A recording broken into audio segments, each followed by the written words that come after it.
Hey everyone, welcome to Judging for the Win. I'm Dave, and this is my daily ruling. Today's question was suggested by a viewer. Amy plays a Minamo Scrollkeeper to increase her max hand size by 1, and then Nick plays a Curse Track to set her max hand size to 4. What is Amy's maximum hand size now? So this question is actually pretty straightforward once you recognize that both of these cards that affect Amy's maximum hand size do so via continuous effects. Sometimes people conceive of continuous effects as only acting to change the characteristics of permanents, but these effects qualify too. As you might expect, timestamps are used to determine which of these continuous effects applies first. Based on the information given in the problem statement, that's Minamo Scrollkeeper.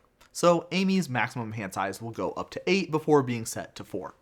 If these cards had entered the battlefield in the other order, then Amy's hand size would first be set to 4, then increase to 5.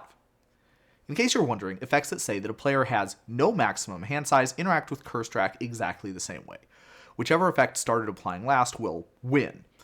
Actually, Spellbook interacts exactly the same way with effects that raise or lower a player's maximum hand size too, in that they still apply in timestamp order. It's just that it doesn't matter whether the effect that says a player has no maximum hand size applies first or last. The player will still have no maximum hand size, so increasing or decreasing the player's max hand size by any finite number will not change the situation at all. They still won't have to discard down to any specific number of cards during their cleanup step.